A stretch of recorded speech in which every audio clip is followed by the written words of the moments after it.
Keto diet শুরুর প্রথম 1 থেকে 2 সপ্তাহের মধ্যে আমাদের শরীর নানান রকমের সিমটমস দেয় বোঝানোর জন্য যে আমরা কিটোসিসে আছি কিনা উইদাউট এনি মেডিকেল টেস্ট। আর আজকে আমি সেই সব সিমটম নিয়ে বিস্তারিতভাবে আলোচনা করব। So let's start.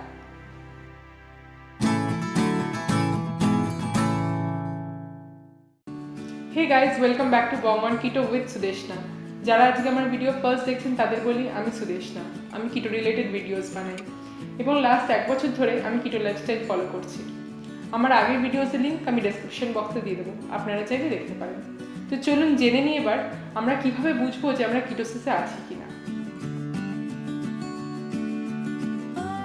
সবথেকে ইম্পর্টেন্ট এবং মোস্ট কমন সিমটম হলো কিটো ফ্লু। দুর্বল লাগা, মাথা ঘোরানো, মাসেল ক্র্যাম্প, এগুলো কিটো ফ্লু এর লক্ষণ। কিটো ডায়েটের শুরুতে বেশিরভাগ লোকেরাই কিটো ফ্লু লক্ষ্য করে থাকে এবং এই কিটো ফ্লুকে অ্যাভয়েড করা ভীষণই সহজ। কিটো ফ্লু এর ওপর আমি সেপারেট একটা ভিডিও বানিয়েছি যেখানে আমি কিটো ফ্লুকে কীভাবে আমরা অ্যাভয়েড করতে পারি সেটা নিয়েও ডিসকাস করেছি।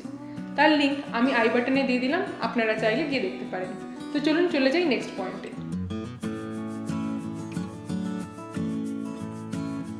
যেমন আমি আমার আগের ভিডিওতে ডিসকাস করেছিলাম যে কিটো ডায়েটের ক্ষেত্রে খাবার হজম হওয়ার পদ্ধতিটা পুরোপুরিভাবে পরিবর্তন হয়ে যায়।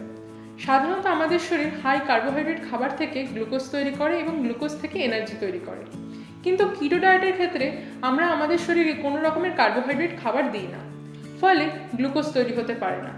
তার বদলে তৈরি হয় কিটোনস, এবং কিটোনস আমাদের শরীরে জমা ফ্যাটকে বার্ন করে আমাদেরকে এনার্জি দেয়। এই যে খাবার হজম হওয়ার পদ্ধতির পরিবর্তন হলো, এর ফলে অনেকেরই ডাইজেশন প্রবলেম হয়ে থাকে, অর্থাৎ খাবার হজমের সমস্যা।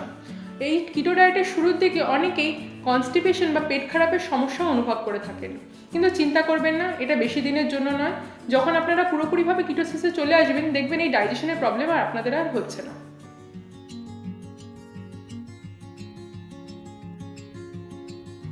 কিটো ডায়েটের শুরুতে অনেকেই এই প্রবলেমটা ফেস করে থাকেন যে তাদের মুখ থেকে বা শরীর থেকে বাজে গন্ধ বেরোচ্ছে। এই বাজে গন্ধ বেরোনোর কারণ হলো অ্যাসিটোন। অ্যাসিটোন এক প্রকারের কিটোন। আমাদের শরীর কিটো ডায়েটের শুরুতে বুঝতে পারে না যে কতটা পরিমাণ কিটোনসের দরকার, তার জন্য আমাদের শরীর বেশি পরিমাণে কিটোনস প্রডিউস করে এবং এই এক্সেস কিটোনস আমাদের বাথরুম, ঘাম এবং মুখ থেকে বের হয়, যার ফলে এই বাজে গন্ধের সৃষ্টি হয়। কিন্তু এই প্রবলেমটা সবসময়ের জন্য নয়, কারণ আপনাদের শরীর যখন পুরোপুরিভাবে কিটোসিসে ট্রান্সফার হয়ে যাবে, তখন আমাদের শরীরে এই এক্সেস কিটোনস প্রডিউস করা বন্ধ করে দেবে, অর্থাৎ যতটা পরিমাণ কিটোনসের দরকার ততটাই পরিমাণ প্রডিউস হবে, ফলে মুখে আর বাজে গন্ধ হবে না। কিন্তু এখনের জন্য আপনারা কোনো কিছু খাবার খাওয়ার পর ব্রাশ করার চেষ্টা করুন, তা না হলে অ্যাটলিস্ট মুখে লবঙ্গ রাখুন, যাতে মুখের দুর্গন্ধটা কেটে যাবে।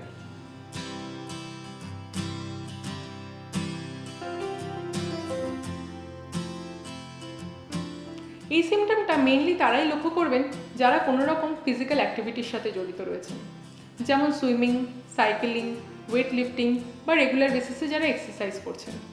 আপনাদের এনার্জি লেভেল নর্মালি যেরকম থাকে, কিটো ডায়েটের শুরুতে আপনাদের এনার্জি লেভেল সে তুলনায় অনেক কম থাকবে।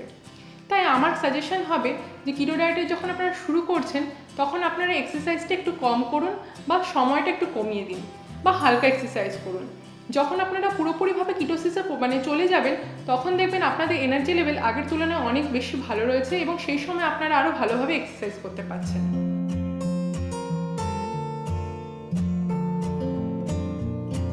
কিটো ডায়েটে আমাদের খাওয়া দাওয়ার প্যাটার্নটা একদমই পাল্টে যায়, ফলে অনেকে খিদে না পাওয়ার সমস্যাটা অনুভব করে থাকেন। নর্মালি আমাদের শরীর এনার্জির জন্য গ্লুকোজ বার্ন করে থাকে এবং এই গ্লুকোজের জন্য আমাদের শরীরের চাই কার্বোহাইড্রেট। আমাদের শরীরে যখন কার্বোহাইড্রেটের পরিমাণ একদমই কমে যায়, তখন আমাদের ব্রেন আমাদের শরীরকে সিগন্যাল দেয় যে তাদের খিদে পেয়েছে এবং যাতে আমরা কার্বোহাইড্রেট খাবার আবার খাই। কিন্তু কিটো ডায়েটের ক্ষেত্রে এরকম কোনো কিছুই হয় না, কারণ কিটো ডায়েটের ক্ষেত্রে কিটোনস আমাদের শরীরের ফ্যাটকে বার্ন করে আমাদের এনার্জি দিচ্ছে, এবং যেহেতু আমাদের শরীরে যথেষ্ট পরিমাণ ফ্যাট বর্তমান, তাই আমাদের ব্রেন আমাদেরকে শরীরকে এই সিগন্যালটা দিতে পারে না যে তার খিদে পেয়েছে। এবং কিছু কিছু লোকের ক্ষেত্রে এটা দেখা গেছে যে তাদের কিটো ডায়েটের শুরুতে খিদেই পায় না, যেন মনে হয় খিদেটা একদমই মিটে গেছে, বা সারাদিন কোনো খাবার না খেলেও আমাদের কোনো অসুবিধা হচ্ছে না। কিন্তু তাদের ক্ষেত্রে আমি বলবো, কিটোসিসে প্রপারলি যাওয়ার জন্য আপনারা কিন্তু অবশ্যই আপনাদের ম্যাক্রোজ অনুযায়ী খাবারটা খাবেন, খিদে না পেলেও।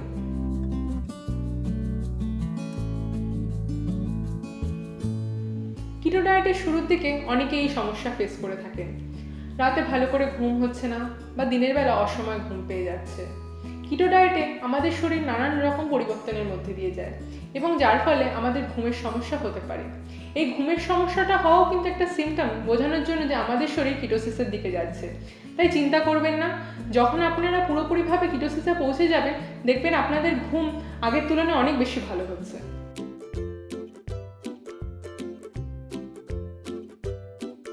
এবার আসি সব থেকে লাস্ট এবং পজিটিভ সিমটমে, ওয়েট লস, যেটার জন্য আমরা কিটো ডায়েট করা শুরু করেছি।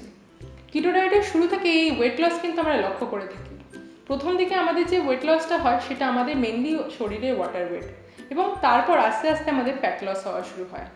এই ইনিশিয়াল ডেজের ওয়েট লসটা কিন্তু সবার জন্য আলাদা হতে পারে, কারণ মানুষের শরীরে কতটা পরিমাণ জল থাকবে সেই পরিমাণ কিন্তু সবার ক্ষেত্রে আলাদা হয়। কিন্তু আপনারা যদি ঠিকঠাকভাবে কিটো ডায়েট ফলো করে থাকেন তাহলে কিন্তু ভবিষ্যতে আপনাদের ওয়েট লস হবেই। আর এইভাবে খুব সহজে আমাদের শরীর আমাদেরকে বুঝিয়ে দেয় যে আমরা কিটোসিসে আছি কিনা। এছাড়াও যারা ব্লাড টেস্ট করতে চান তারা সেটা করাতে পারেন। ব্লাড টেস্ট করে দেখে নিতে পারেন আপনাদের ব্লাডে কত পরিমাণ কিটোনস রয়েছে। ব্লাড টেস্টের রিপোর্ট কিন্তু একদম অ্যাকুরেট হয়। এছাড়াও আরেক রকমের টেস্ট আছে যেটা হলো স্ট্রিপ টেস্ট। এই স্ট্রিপ টেস্ট অনেকটাই প্রেগনেন্সি টেস্ট কিটের মতন, আপনাদের ইউরিন স্যাম্পল দিয়ে টেস্ট করা হয়। বাট এই টেস্টটা খুব একটা অ্যাকুরেট হয় না, তাই আমি বেশি প্রেফার করি না।